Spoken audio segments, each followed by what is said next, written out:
Hey guys, welcome back. In today's video, we're going to be making a deer bed, hopefully a buck bed, next to the pond on our property.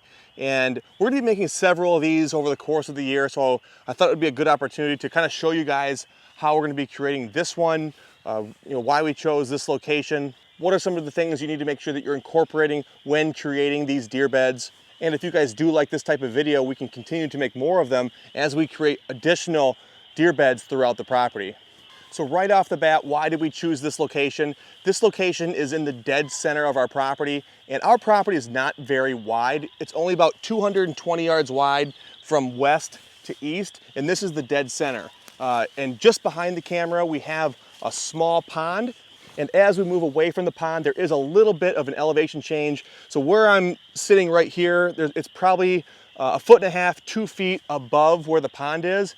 And surrounding the pond is a bunch of reed canary grass. And you would think that the deer would love to bed in there. They love to bed in the reed canary grass on our property up north. Unfortunately, on this property, it's extremely wet, and that reed canary grass is often flooded during the hunting season. So the deer move through there all the time, but rarely are they bedding in that grass. There is one place on the opposite end of the pond where there's a little bit of a higher spot, a little bit of a mound in one particular location that is used every once in a while by bucks during the hunting season. But really, we want to give them as many options as possible, not only so they can use different beds for different wind directions, but also try to hold more bucks on this small property. So getting back to why we chose this location, again, it's the dead center of our property. We're going to be moving around the outside of our property during the hunting season and then hunting the edges of our property. So this puts the deer as far away from us as possible, hopefully giving him the greatest sense of security on the property. A deer, especially a buck, is not going to bed here unless he feels absolutely safe. This bed has to be almost bulletproof. And for the most part, I want this to be bulletproof. I want that deer to feel as safe as possible in this location. So again, this location is as far away from hunting access and hunting pressure as it can possibly be on this property. Another reason this is a really safe place to be is because, again, it's right next to that pond. And so as the elevation creeps upward a little bit here, a deer can sit a couple feet above the pond and look over the pond and see everything that might be coming towards him while scent checking everything that's coming from behind him. And that's going to kind of lead us into a few things you have to make sure your bedding areas have, regardless if it's a buck bed or a doe bed. The most important thing that you're going to need is high stem count cover.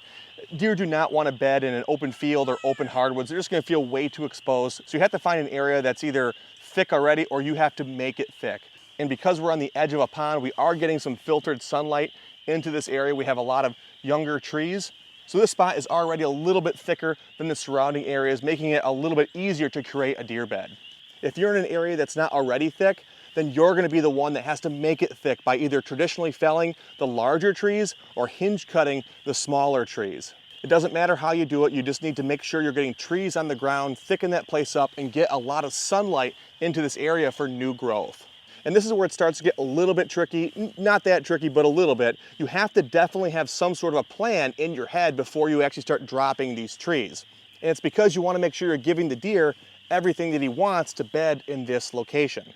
Now, I know a lot of you guys are going to know this already, but I'm going to repeat it anyways for those of you that might not.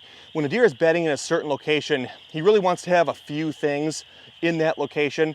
One is he really likes to have thick cover behind him, some sort of a backstop, and if possible, he really likes to have some sort of view out in front of him. And a lot of times he's choosing these bedding locations based on the wind direction. So in this particular location, the wind would be coming out from this direction, coming out over the backstop, so he can scent check everything that he can't see behind him. And he can't scent check with what's out in front of him, but now he has a little bit of a view so he can visually see anything coming from in front of him. So again, if I'm the deer and I'm sitting right here, I can't see anything behind me, right? But nothing else can see me because I've got all that cover, but I can scent check everything behind me. And everything out in front of me, I can see, but I can't smell. So this location right here is a pretty safe spot to be if I'm a deer. Another really important part about making these deer beds is you need to make sure that you're creating multiple escape routes, okay? So I have an escape route in this direction, I have an escape route in this direction, I have an escape route kind of behind the camera. However, I don't have an escape route behind me yet, and that's a very important escape route. If I have a predator coming from behind the camera, this deer is going to want a place to go in this direction. So what I'm going to be having to do when I have time is I'm going to need to create an escape route through these trees here. Now, I'm probably not going to cut a hole in the tree, like cut it all the way down. I'm probably just going to make it narrow enough so a deer can sit here and then just jump through there as like a last minute kind of escape. I'm not going to have him entering or exiting through this location. That's just going to be a get out of Dodge, a way out of this bed. So if there's a coyote or a hunter coming from this location, he can see it and he has a way out that way. That's what he wants. He wants a quick way out in every direction possible. With my other escape routes, I want those as cleared as possible so I can actually walk in and out of here very comfortably. If I can walk through here very comfortably, then so can a buck. Another thing that I made sure to incorporate into this bedding location, along with my horizontal cover behind me and some horizontal cover behind the camera, was overhead cover as well. And I know there's gonna be a ton of you guys in the comments that are just gonna come in here and say, deer don't need overhead cover, deer don't need overhead cover. You guys say it every single time I mention it, and I understand that deer don't need overhead cover, but I can tell you for a fact that they really like overhead cover. There's a difference between needing something and really liking something. Deer really like overhead cover. They don't need it, but they really like it. So when I'm making these individual bedding locations to hopefully have a buck using it in the fall, when possible, I'm incorporating overhead cover. Now, it's not always possible depending on the kind of trees you have in the area, but if you do have these really small trees that you're able to kind of either hinge over or pull over top of the bedding location, then I would absolutely do it. I would say that either half or just over half of the natural deer beds that we're finding either on this property or the other properties that we hunt on, the deer are bedded under overhead cover. Now they're bedded within high stem count horizontal cover, but within that area where there's overhead cover, that's where we're finding a lot of these deer beds. So when we're making these beds, we're really just trying to recreate what we're finding in our woods. And so that's what I'm doing here. And when I'm putting this overhead cover in these bedding areas, I'm trying to keep it around the 5-foot range. I want them to be able to move freely and be comfortable within these bedding areas. And guys, if you're someone that does not want to incorporate overhead cover into your bedding locations, whether that's a doe bedding area or a potential buck bed, then you don't have to use overhead cover. There is more than one right way to do this whitetail habitat work. The last thing that I'm really doing with these bedding areas is I'm kind of cleaning them out and making it really comfortable for this deer to lay in this particular location. So by clearing it out, I'm coming in here with a handsaw or a chainsaw, depending on the size of the debris that's in here.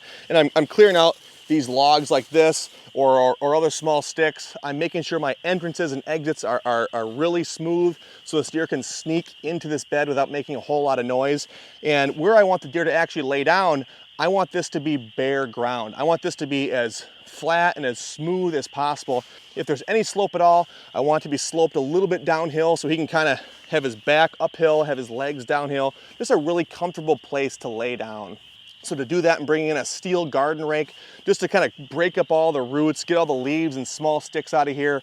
And then I'm getting a flat shovel just to really smooth everything out. Again, I want this as flat as possible so a deer that sits here is really, really comfortable. And the more comfortable you can make this spot, the higher chance you have of a deer actually using it. The last thing that I'm doing is I'm adding a bedding log as an additional backstop to the back side of the bed. And the bedding log is very similar to the overhead cover. It's not necessarily needed to create the bedding area, but if you're able to put it in there, it's just gonna make your bedding location more attractive to the deer.